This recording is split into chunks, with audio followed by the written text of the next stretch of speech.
Hello, welcome to our tutorial on how to bring in transparent graphics into eGlass. So let's just write that out, transparent graphics. And it's very simple. Now what you want to do is you want to find yourself a transparent graphic that you want to bring in. So let's do this from scratch. What I'm going to do is I am going to go to a PowerPoint presentation. Well, first of all, let me show you a finished product. Here is a transparent graphic that I've already loaded into the eFusion software. Once it's been uploaded to eFusion, you could simply grab, hold, and drag and place it wherever you want. If you want to resize it, you could use a mouse wheel, or I have a touchpad on my laptop. I use pinch zoom, and I could pinch zoom it, make it smaller, larger, whatever you want, and I could place it right where I want. And again, there's no background, and that allows you to draw with the dry erase pen as you see fit.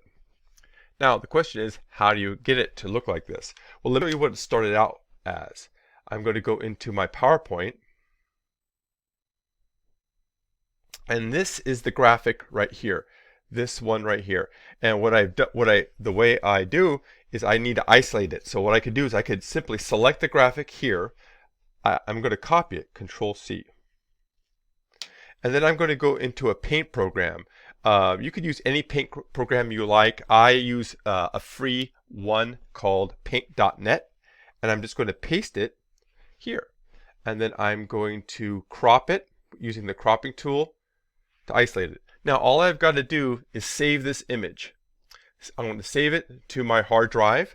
Once it's saved to my hard drive, I go back to eGlass, and there's a little button over here. You see this little button right here. If I click on that, it has download button up at top. I click that and I go to the folder. It's in my temp folder, and it's called example. And there's the version. I could grab and drag it over. Now, the way I'm going to make it, let me just make it a little bit smaller. Okay, that's about right.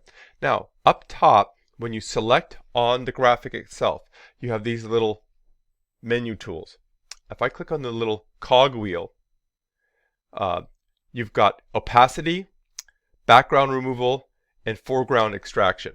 Now, opacity is the easiest way for you to make it semi-transparent. For example, if I put my hand behind it, you can't see my hand, and if I try to draw with my dry erase pen, you could see it's going to be obscured by the graphic itself. Well, the opacity, I could reduce it to about 60%, and now you could see my hand. Now the dry erase pen can be used. That's the most simple way to create a semi-transparent graphic. Now, if you want something that has transparent background completely, what you can do is you can go to background removal. Now, what you want to do is you want to remove the background, and you need to use the color picking tool. You click on that, and then you place it over the color you want to remove, and that's the background right here. So I just click once, and there it's removed. Now it doesn't look that good. The way you can clean this up is then you go to the options, the invert color. You click on that. Now watch. Now that looks a lot better, and that's the condition you see my finished product here.